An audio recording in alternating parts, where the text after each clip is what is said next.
Space Center for the Demo-2 post. Good afternoon. Thank you for joining us here at the Johnson Space Center for the Demo-2 post-splashdown crew news conference.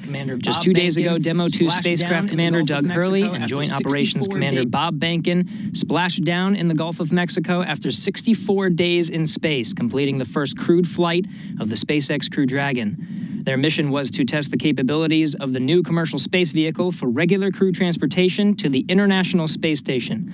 But they contributed a whole lot more than that on their mission. During their 62 days aboard station, they dedicated more than 100 hours to scientific investigation and worked with the Expedition 63 crew on 4 spacewalks to upgrade the station's power system, among a number of other items. Today's crew news conference is the first opportunity after splashdown to ask questions to Bob and Doug. We'll be taking questions on our phone bridge as well as on our social media platforms. If you're on the phone, please press *1 to add your name to our queue and ask a question. And if you're on social media, use the hashtag #AskNASA. Before we get to opening comments from the crew, we'd like to share some of the messages from around the world welcoming Bob and Doug back to planet Earth. Splashdown. Welcome back to planet Earth, and thanks for flying SpaceX.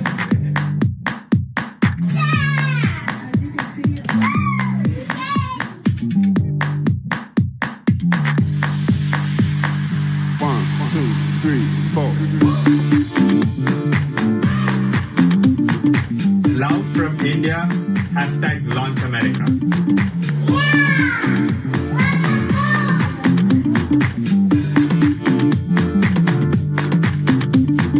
One, two, three, four.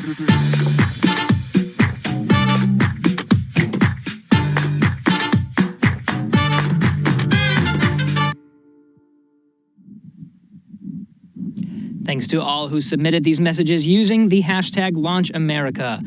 We'll now pass it to the Demo-2 crew for some opening comments, starting with Doug Hurley. Well, it's great to talk to you today. We're just a couple days removed from splashdown off the coast of Florida near Pensacola. Excited to be back. We're already working through our exercise and rehabilitation program to kind of get our Earth legs back. We were lucky that we worked out pretty hard on space station, and I think we've both done pretty well up to this point. We're also lucky in the fact that we landed in some pretty smooth waters thanks to the weather folks, and so I think that helped a lot.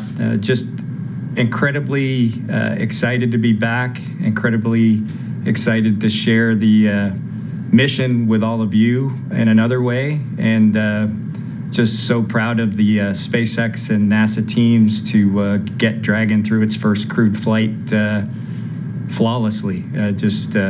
We're almost kind of speechless as far as how well the vehicle did and how well the mission went, and all the things we did on board ISS with Chris Cassidy and Anatoly and Yvonne. So just glad to be back, and it's great to see how excited everybody was for our mission and followed along, and we hope it brings a little bit of brightness to a pretty tough 2020.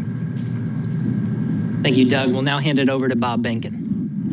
I think Doug pretty much covered most of the things that either one of us would say about the mission itself. I would just add that, you know, it's a humbling experience to be a part of what was accomplished with the SpaceX vehicle. Just a wonderful team on the NASA side and the SpaceX side to pull it all off. It took years in the making. I think Doug and I have been working at it for a good solid 5 years to get to this point, and it's just awesome to kind of see it to fruition. I know that one of the things that we're most proud of is bringing launch capability back to the Florida coast, back to America, and of course landing safely at the end of all of that. And so just again, humbled to be a part of such an awesome team, and awed by what they accomplished. Thanks to you both for those initial remarks. We'll now open it up for questions. Again, if you're on our phone bridge, please press *1 to submit a question. To ensure we get to everyone's questions, please refrain from asking more than one at a time. We'll have a lot of questions, so if you find that yours has already been answered, press *2 to withdraw it. And if you're on social media, please use the hashtag #AskNASA. Let's start on our phone bridge first with Lauren Grush from The Verge. Hi, Bob and Doug. Good to talk to you, and congratulations on such a great launch. leading up to this mission, the date of the launch was always so uncertain, and you mentioned you would plan your life in increments of weeks or months at a time. So I'm wondering, how does it feel now after all that buildup, now that it's over and you have a little more certainty in your schedule again? Thanks. Yeah, that's a good question. I don't know if certainty is the right word at this point. You know, I think for both of us, it still feels pretty surreal, and I know that's a little bit overused, but I don't know how else to describe it. You know, 1 minute you're bobbing in the Gulf of Mexico, and, you know, less than 2 days later, you're in a news conference. So, you know, it's been a time to reflect and think about a lot of the things that went on in the lead up to the mission itself, like, you know, the launch, the on-orbit time, the entry, the landing. But yeah, at least we know we're done with the mission, which, you know, we didn't even really know launch dates until just a few months before we launched. We didn't know the duration of the mission until a few weeks before we came home. And so I guess it's nice in that respect to be back with our family and our friends here at NASA and working through the post-flight activities that we have. And they're pretty well scheduled for the next few weeks, for sure. In fact, there's a lot of stuff to do over the next few weeks. So we're hoping at some point just to take some time off and share a little more time with our families, since they were the ones that really had to sacrifice as Bob said, over the last 5 years. Because we were mostly in California, and we were mostly, obviously, the last 2 months in space. Next, we'll go to Andrea Leinfelder from the Houston Chronicle. Welcome home.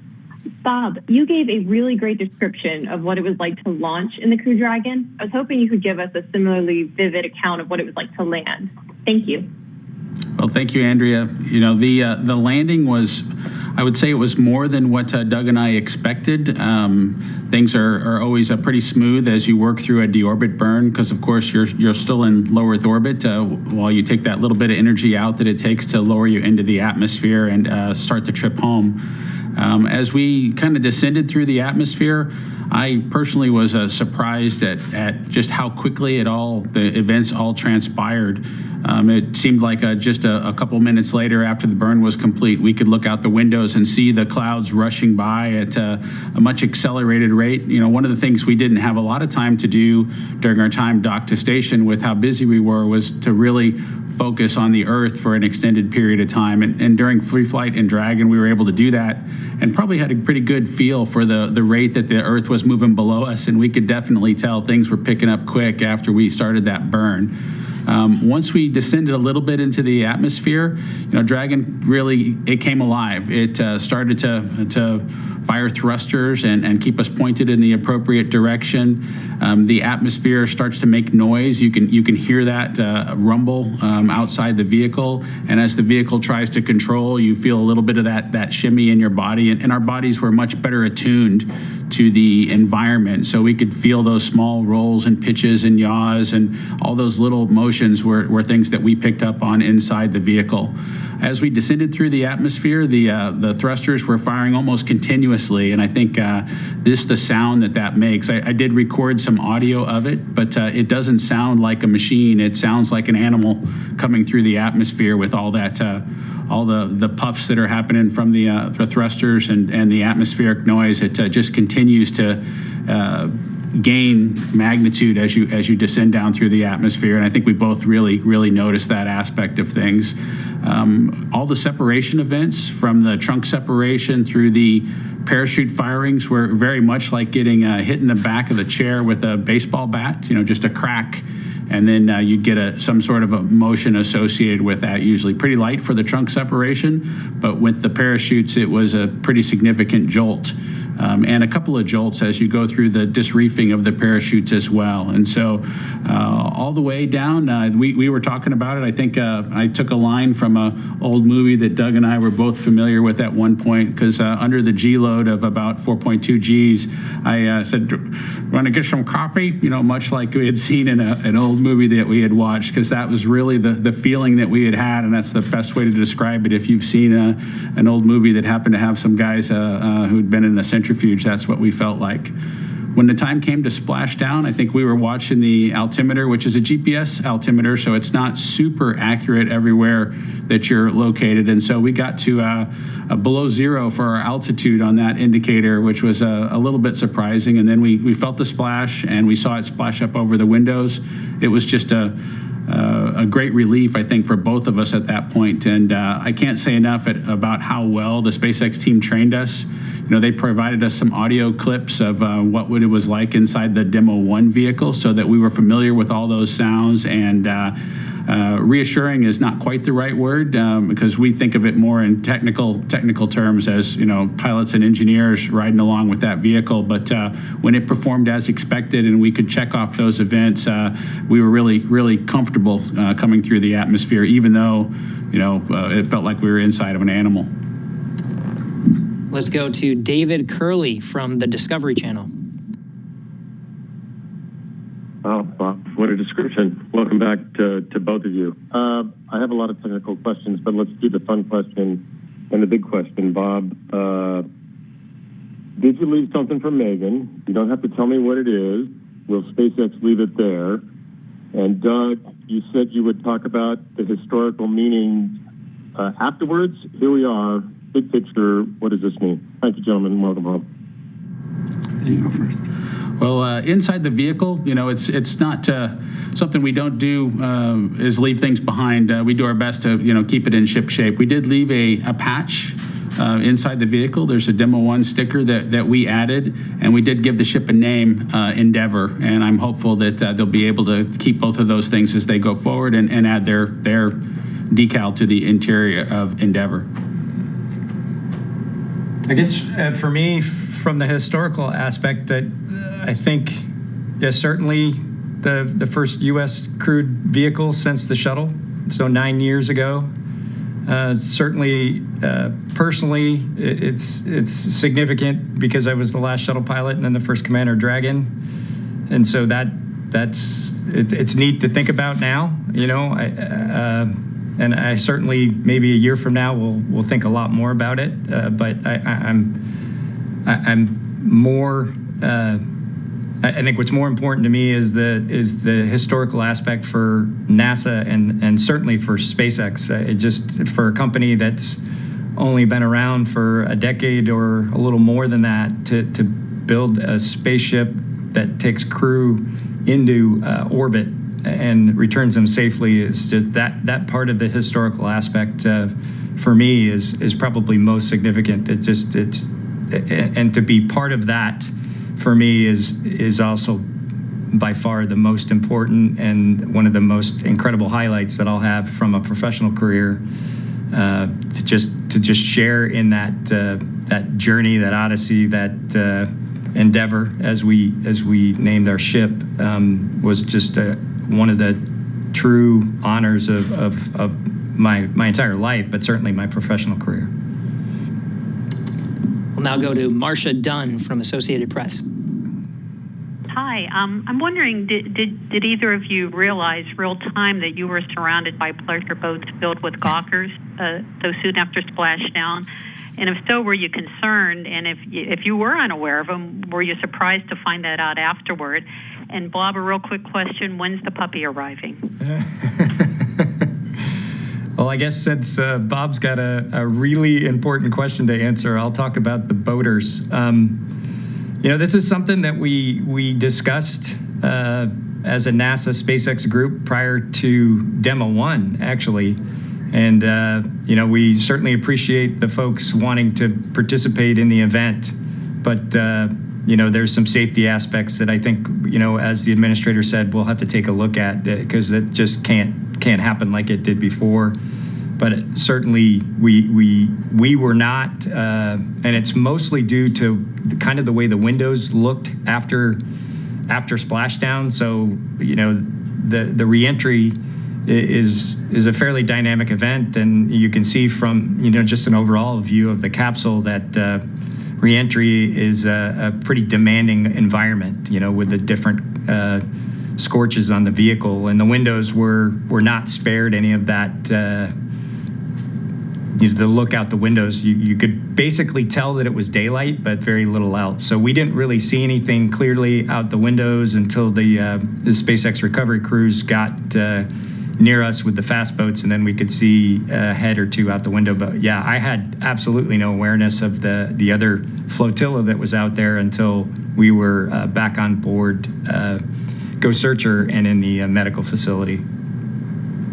Yeah, I just would add a little bit to that, which is, folks need to realize we were delayed with actually opening the hatch for an extended period while the teams really made sure that everything was clear and the vehicle was safe for us to exit and for them to get as many people as required to, perform that extraction for us. And so just a word to the wise for folks who have ideas of coming that close again in the future, that, we take extreme precautions to make sure it is safe, and we do that for a reason, and hopefully they'll appreciate that, that's required really with spacecraft operations.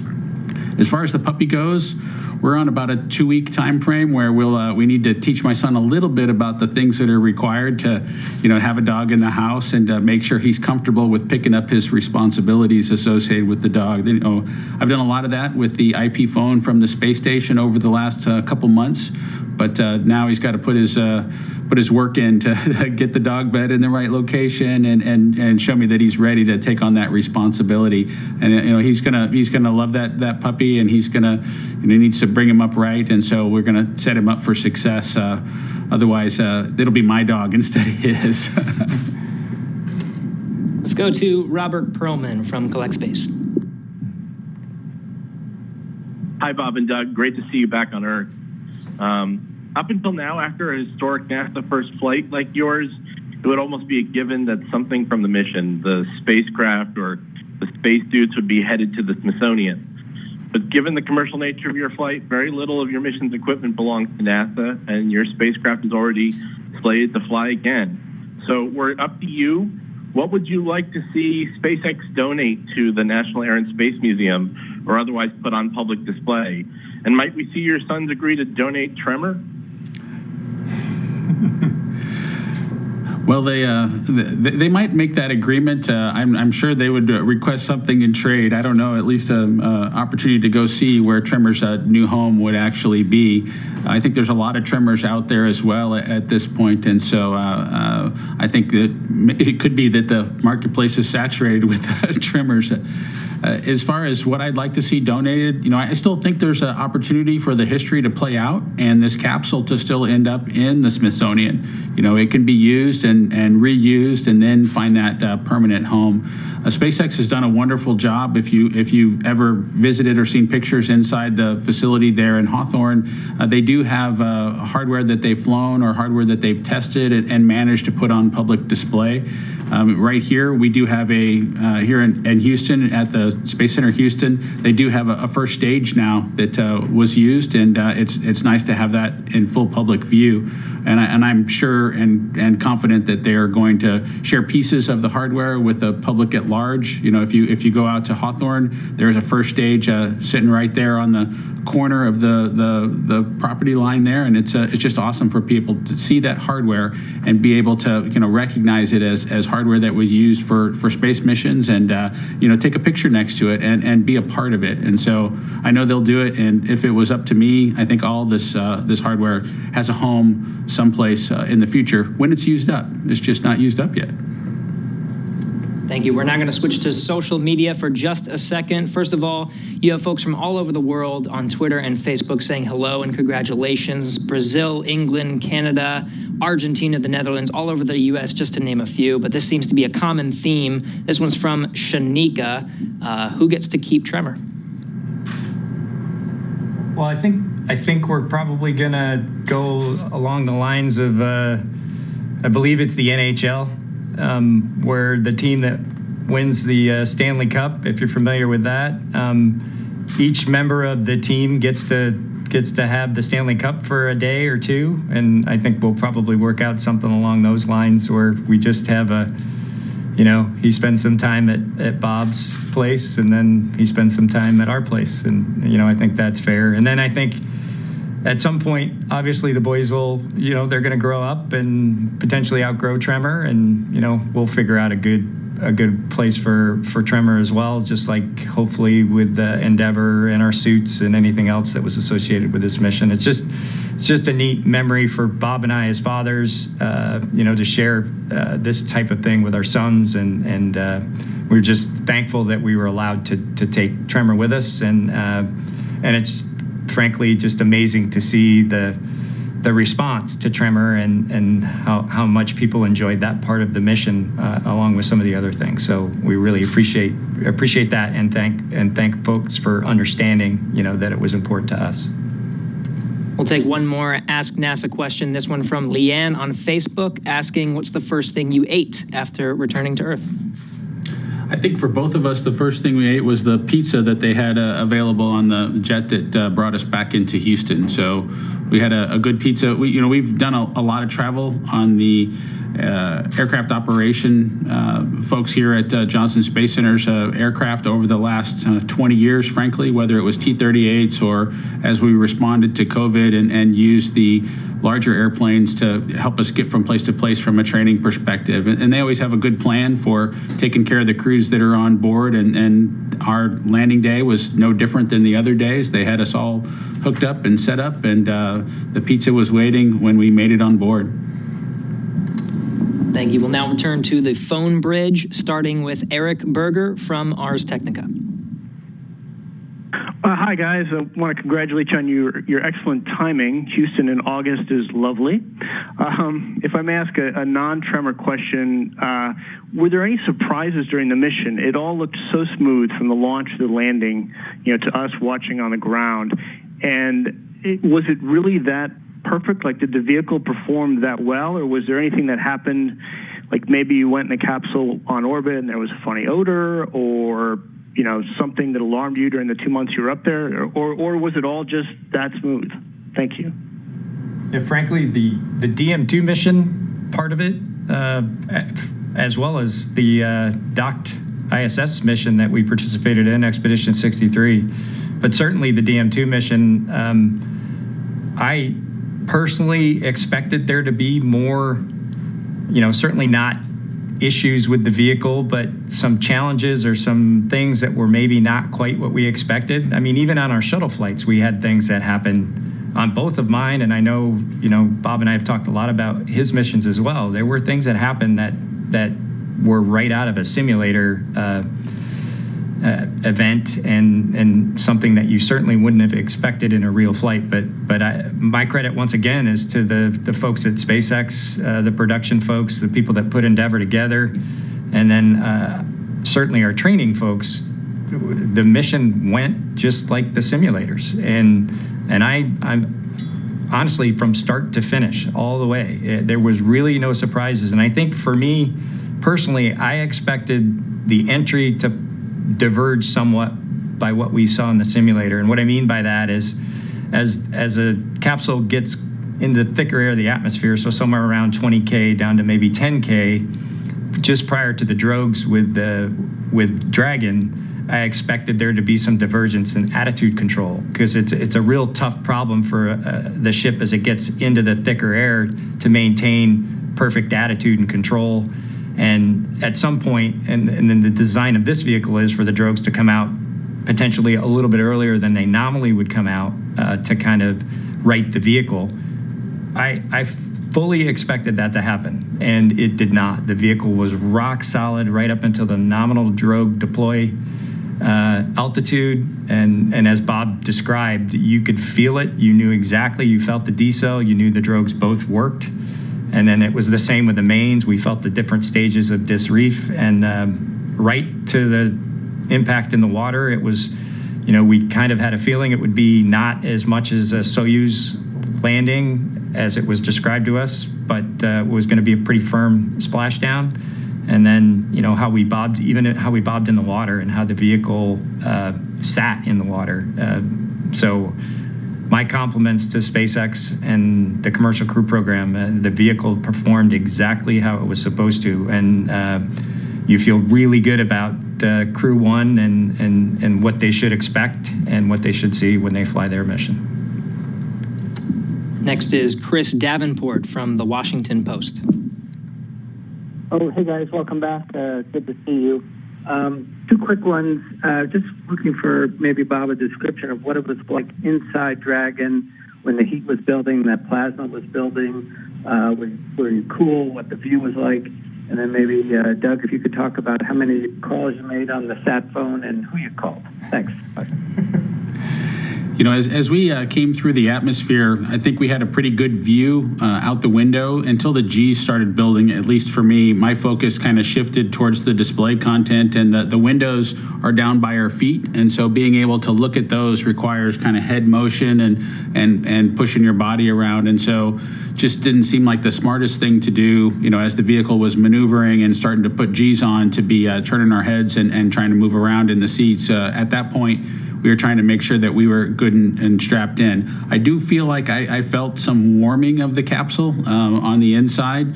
And so the real notice was that when I did get a chance, once the G's had come down, to look out those windows again, you know, they were obscured, as Doug described earlier. And so we kind of saw the clouds racing by, and then the G load started to build up, and we focused on, you know, monitoring the vehicle and paying attention to those small bobbles that we could feel as it controlled the attitude. And then there was not much to see out the windows by the time we had another chance to do it. So, yeah, and I think I'll just add, I had an entry that was a night entry and then a day entry, and it's tough with shuttle even to see the plasma in the daytime. It's almost just this really thin pinkish hue that you could, in the front seats of the shuttle, you could pick up just it was very difficult to see. So I certainly didn't expect with a full daytime entry like we had with Dragon. And then, as Bob described, the position of the windows relative to where we sit until the seats adjust for the basically to get our heads more vertical than our feet after we're under parachutes. You really have to work pretty hard to just see out the windows. And as far as the sat phone, yeah, that probably was pretty funny to hear that you have astronauts calling whoever we can call, but there was a real reason for it. You know, Nick Hague, when he had his onboard Soyuz, they also have a phone where they're able to call folks, but some of the numbers either weren't correct or weren't loaded. And as I think most people know, in this day and age, we know very few phone numbers by heart like we used to know many years ago. And so we wanted to get a test objective out of the way, which was to call the core station at Hawthorne. And when we called to say, hey, we would like to do that, they said stand by. And so we decided we would exercise our judgment and use the phone to call some other folks. So we called Anthony, I think, at the Capcom console, or at the flight director console here. And, you know, hi, this is Bob and Doug. We're in the ocean. And then we also called our wives, who happened to be together. I think they were here at Mission Control. And of course, they were excited. And as all folks know that have gone through this, as a family member, you're kind of helpless until you hear the voice of your loved one on the other end. And this was a great chance to reassure them that we were in the water, we were okay, we were feeling good. And then at that point, we were still waiting on SpaceX. And so we just decided to call a few other people that we knew their phone numbers to. And we got a hold of a few, but if anybody's ever used a sat phone, sometimes they work and sometimes they don't connect. So it was a very successful test, and we're confident that future crews, if they need it, it's a good option for communication. Next is Stephen Clark from Spaceflight Now. Hi guys, congratulations on a successful mission and welcome back to Earth. Thanks for taking my question. Just wanted to, this by all accounts was a very successful test flight. Just based on your experiences, can I get one of you to comment on if you think Crew Dragon is ready to go for crew rotation missions to the ISS with your successful return? Thanks.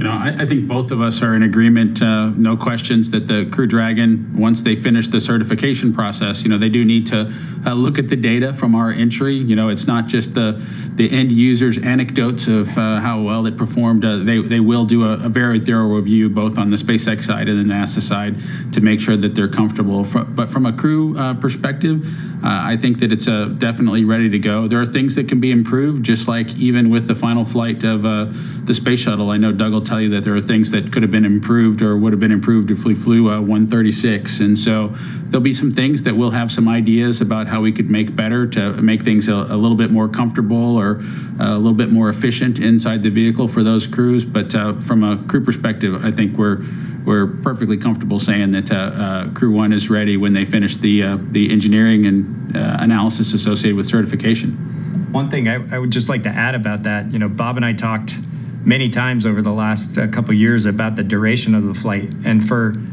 a long part of that, until just essentially the beginning of this year, it was going to be the same length as the DM-1 flight, so just a few days in space. And I personally feel a lot better, even though there were some challenges dealing with the duration of the flight and when all that would come together. I certainly feel much better from the Crew 1 perspective and subsequent flights of having Dragon docked to station for 2 months.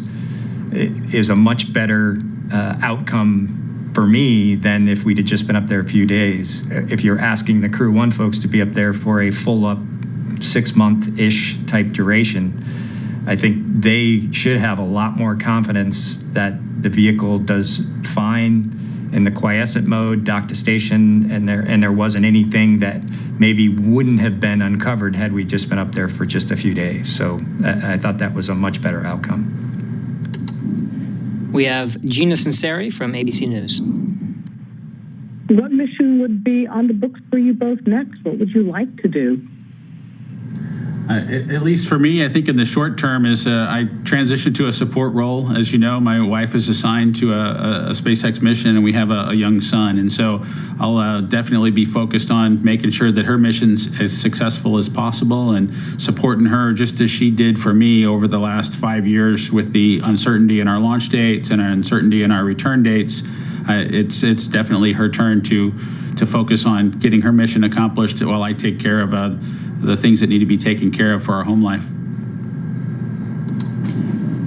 Next is Elizabeth Howell from Space.com.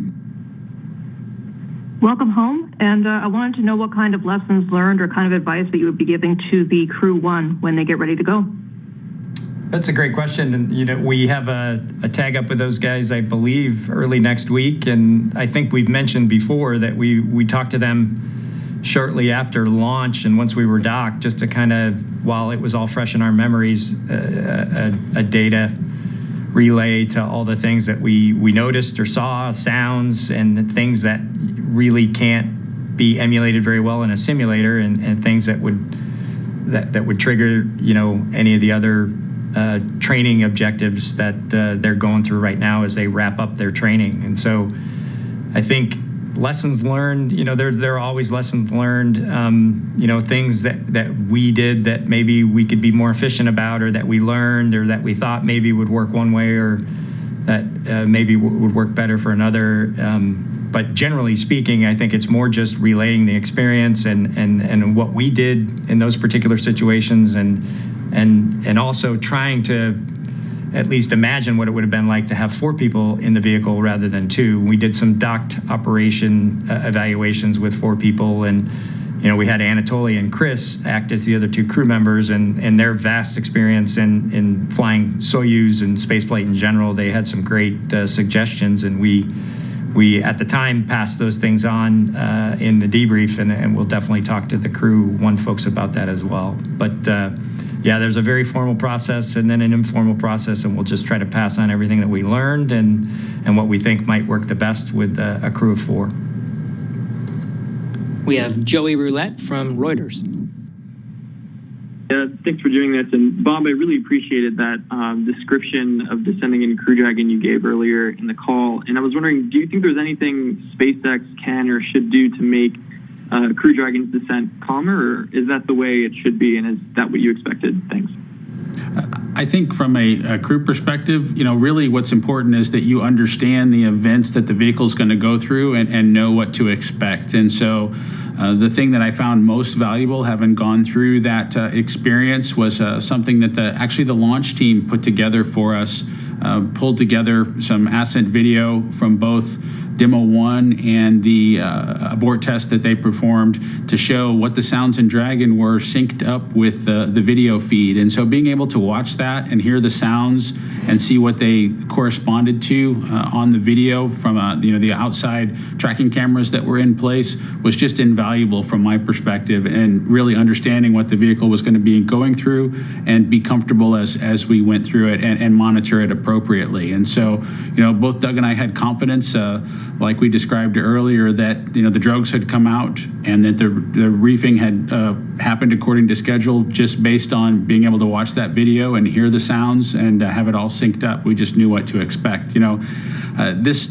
maybe sounds a little bit boring, and I'm going to get probably some flack from talking about movie cliches again, but there's a movie, Groundhog Day, where they're sequencing through and everything is predictable. And for dynamic events like a space flight, for ascent and for entry, it really is invaluable as you try to control your body and come through that environment, whether it's a G-loading or it's the dynamics of a pitch, yaw, and roll, moving you around inside the vehicle.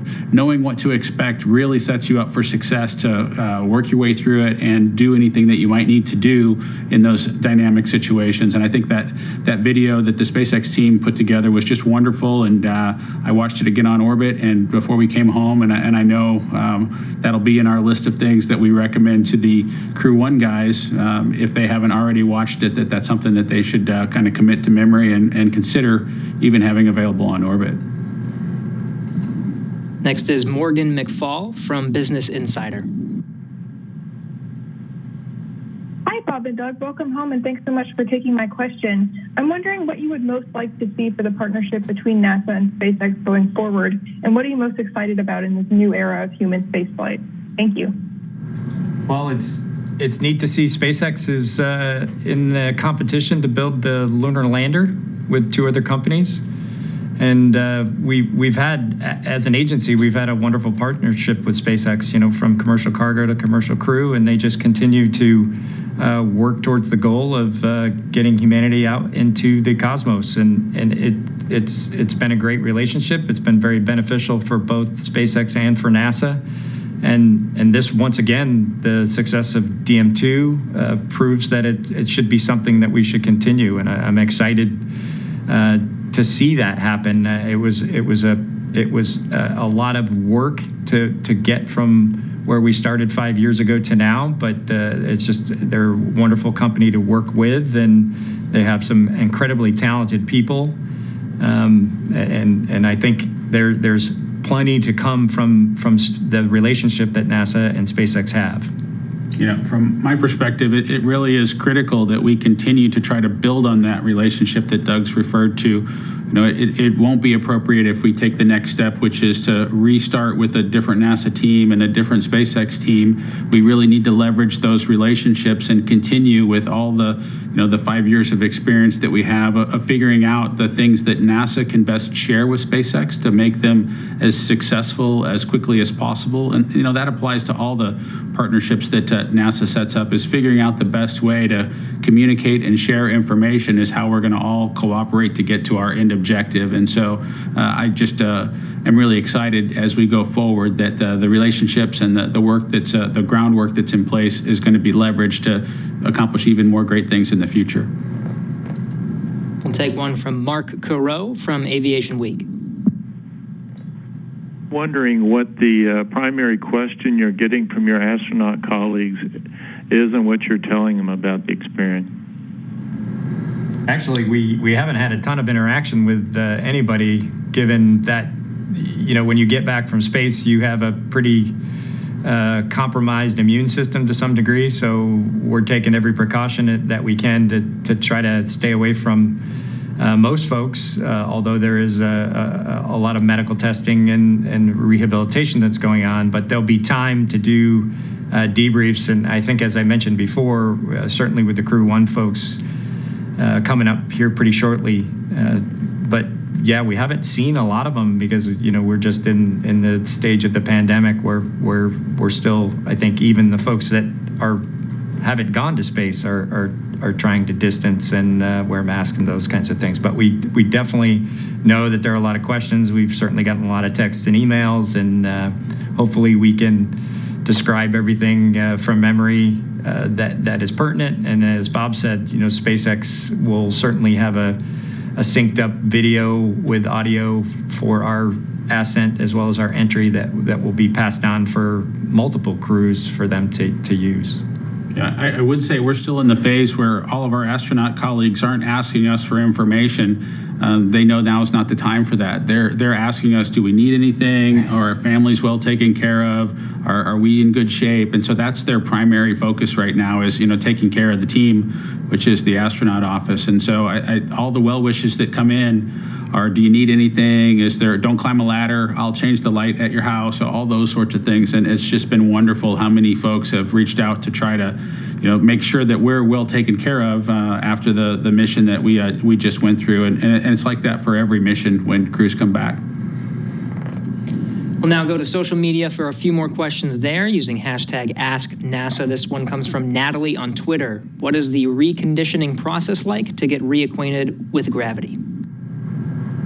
Well, we'll spend 2 hours every day with our strength and conditioning specialists, and it's essentially just a walk before you run, literally, type process. We do some stretching, we do some aerobic exercise, we do some lifting and some agility drills, and it's you're pretty tired after the 2 hour process, and we've just started it yesterday, so on day 2. And it will continue for roughly 45 days. And most people really adjust in that time, certainly before you get to 45 days, but it's a continuous process to get you right back to where you were pre-flight. We'll take one more from social media, this one from Leo on Twitter. What is the greatest lesson that a young person can learn from this mission, especially in these challenging times? I think the greatest lesson folks can take from our experience is one of perseverance. Doug and I didn't get to this opportunity. This team didn't get to this success without years of hard effort, challenges along the way. Doing something complicated like developing a new spacecraft and launching it, developing a new rocket, and then putting a spacecraft on top of it and launching it to the International Space Station is it's a tremendous level of effort that's required to accomplish that. And there are setbacks. There are challenges where rocket performance isn't what you expected, or a propulsion system on board a capsule isn't exactly everything that you thought it was, and you have to adapt to those challenges, and you have to overcome them and continue forward and maintain both optimism and paranoia as you go through that perseverance. And so those are all normal things as you try to accomplish challenging tasks. And so I'm hopeful that our experience, the entire SpaceX team's experience, and the NASA team's experience, one of just the focused effort for an extended period of time, can lead to just awesome results if you stay focused. And so that message of perseverance is the one that I would want to share. We'll now go back to the phone bridge, starting with Marina Corin from The Atlantic. Hi, Bob and Doug. Welcome back. What advice would you give to future Crew Dragon passengers who are not astronauts? And a quick second question. You've been close friends for years. Did your friendship survive this historic experience? All right. What advice would we give the non-professional astronaut when they're flying on Crew Dragon? Purely that SpaceX and NASA collaborated to build a tremendous vehicle that is very capable of the mission to go to and from low Earth orbit safely. It's a comfortable vehicle. There are things that are just an aspect of flying in space that I think most folks don't quite realize or understand. There are times when it's uncomfortable. There are times when of course you can't take a shower. Going to the bathroom is a challenge, but I think in general, It's an outstanding vehicle, and they should be excited to fly on board to get that experience if they're lucky enough to do it. And I think as far as our friendship, it certainly survived. If anything, it just got stronger. You know, being part of a crew with Chris and Anatoly and Ivan, it was just neat to see the team developed. You know, as Bob had mentioned before, and I'm sure I did too, we've known Chris for a long time. I flew with Chris on our first flight together, and it just was really neat to see the Expedition 63 crew develop and work through the last few months, and it was very, very rewarding. And I think for me personally, I didn't appreciate that aspect of it as much, you know, going into the flight, because I think, you know,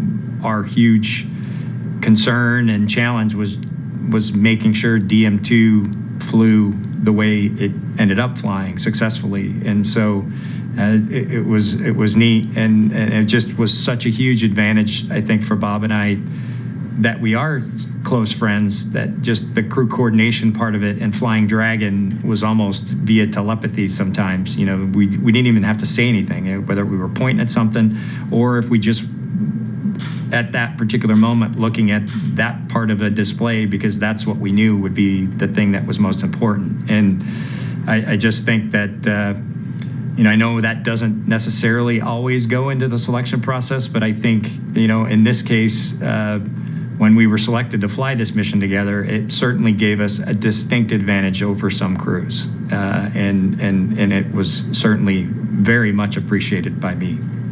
Just as Doug said, being able to add Chris to our friendship and Anatoly and Ivan is really how Expedition 63 worked out. You know, it was us focused on the mission, and Chris, as the commander of the space station, being able to shift into the support role when it came time for us to get docked, and then us to shift into our support roles once we were on board the space station.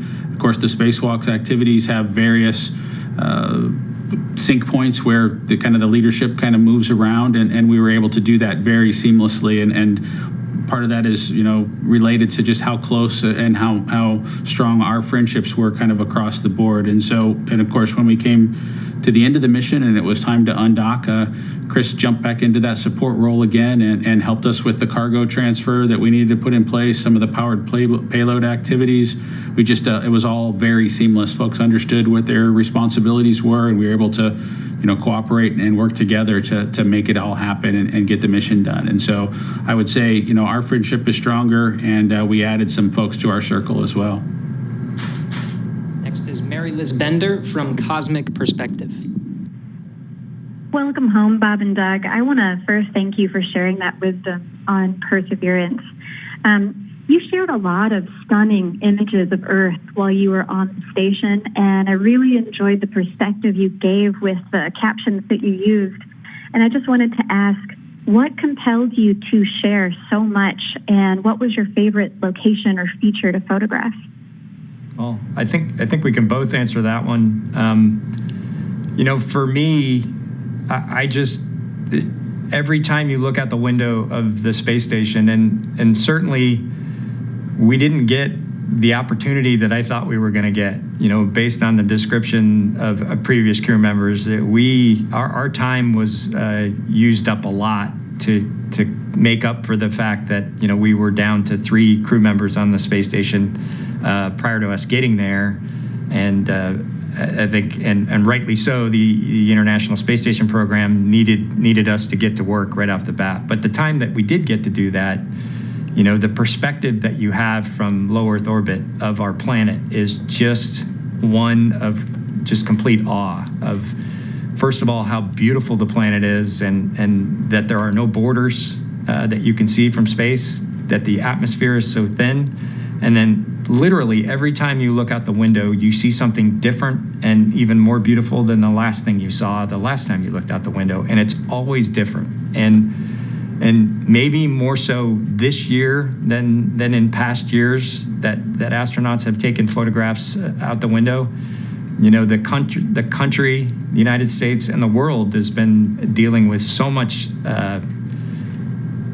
chaos and drama and the pandemic and all the things that have been going on in the world. And you know, if it were me, it would make me feel better to see these pictures from space. And so I think we just felt like it was a way to maybe have folks maybe have a distraction for a while, and also to appreciate the planet that we've been given. You know, it's unique in that standpoint, and it's just beautiful to look at. I personally feel it's our obligation to share what we see, because not everybody is going to get to go to space, and to just bring as much of the experience to everybody back on Earth is something I thought was very, very important. You know, I think for both of us, we didn't expect to have a longer duration mission. We expected to have just a few short days, which would have really limited our opportunity to share the station life aspects or the things that you can see from low Earth orbit or from the space station with folks. And when we got the opportunity for a longer mission, I think we both wanted to take advantage of that. You know, I think the Earth below us is a wonderful view, just some amazing things to see. I'm a little bit, I'm a physics trained engineer background sort of a thing. And so I was really interested in the things that were examples of science or engineering or just physics below us or above us that was happening. And so whether it was light shimmering across the ocean surface, or it was sunrises or sunset, and trying to figure out how to get a photo and share that so that somebody else could have the same wonder that we have when we get a chance to see it ourselves was what was really important to me. We had some interesting, you know, conditions during the flight. We had a period of time where we were in continuous daylight. We got to do a spacewalk in continuous daylight, which was just crazy to imagine, you know, being outside the entire time with the sun up the entire time was just a strange thing to kind of get your mind around, and we got to have that experience. And so as a part of that, I think it took away the opportunities for us to get as many shots of the comet Neowise that was rising. It kind of came in that same period, so we had too much light to be able to see it very much, but just all those things that you can see, whether it's lightning or the cities at night, or look out at the Milky Way and see the stars in the background, or just see the glow of the Earth and see that it is not dark even at night compared to the darkness of space, is just imagery that we wanted to share and maybe spark an interest of the wonder that we were able to see, and whether it's a child or an adult that's out there, so that in this year and in years in the future, folks can look at that and be inspired to have the kind of careers that we've had, or, you know, chase a different dream than the one that we've chosen. Next is Irene Klotz from Aviation Week. Thank you. I realize you're still digesting all of this, but if the decision were up to you about when to fly friends, family, other non-professional astronauts, do you think that the system is mature enough after just perhaps another 2 flights to have that kind of mission? That's a good question. I think if it were me and it was a family member, certainly, as Bob described, there's a certification process that Endeavor hasn't completed yet, and it'll likely be weeks. And I think from my experience of flying fighters and testing fighters, you know, a first flight, there's a lot of scrutiny on a first flight, and there's a lot of work that goes into a first flight, but you can't let your guard down. And you got to take a look at the data. You got to listen to the hardware, and it's probably going to take a few flights because, you know, we certainly did our best, and I think the teams did their best to script this flight to be a full-up test flight. But there are certainly things on Dragon that could be tested more, and there, just for an example, you know, we docked to the forward part of the space station. There's certainly the likelihood that a Dragon is going to have to dock to a different docking port, either the Zenith, I think it's the Zenith port that is likely to be next for a commercial vehicle. And it may sound somewhat insignificant, but it isn't. And so all the software that needs to go into the vehicle trajectory analysis and the things that they need to do in order to make that that possible. And for our flight, that was not possible. The software hadn't been written yet to do those to do that docking port. So just things like that. So I think it's going to take a few flights before, and I think that's prudent, a few flights before we can consider this vehicle completely tested. And then, as we all know, the space business, like a lot of those